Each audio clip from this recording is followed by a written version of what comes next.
നമ്മുടെ no no no ചേച്ചി ആരും മറന്നു കാണില്ലല്ലോ.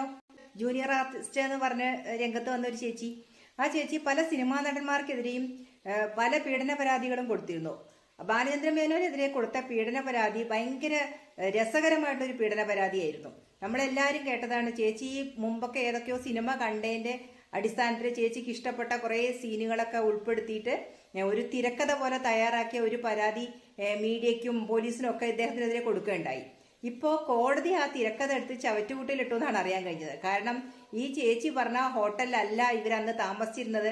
ഈ ജൂനിയർ ആർട്ടിസ്റ്റുകൾക്കൊക്കെ താമസിക്കാൻ ഏർപ്പെടുത്തിയ സ്ഥലത്താണ്, അല്ലാണ്ട് ബാലചന്ദ്ര മേനോൻ താമസിച്ച ഹോട്ടലിലല്ല എന്ന് അതിന്റെ ആ സിനിമയുടെ നിർമ്മാതാക്കളും അതിന്റെ അണിയറ പ്രവർത്തകരും ഒക്കെ കോടതിയിൽ മൊഴി കൊടുത്തു എന്നാണ് അറിയാൻ കഴിഞ്ഞത്.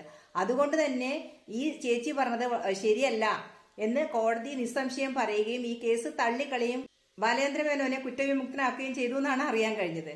എന്തിനാണല്ലേ സ്വയം നാണം കെടാൻ വേണ്ടി ഇത്തരത്തിൽ കുറെ ജന്മങ്ങൾ ഇറങ്ങിത്തിരിക്കുന്നത്?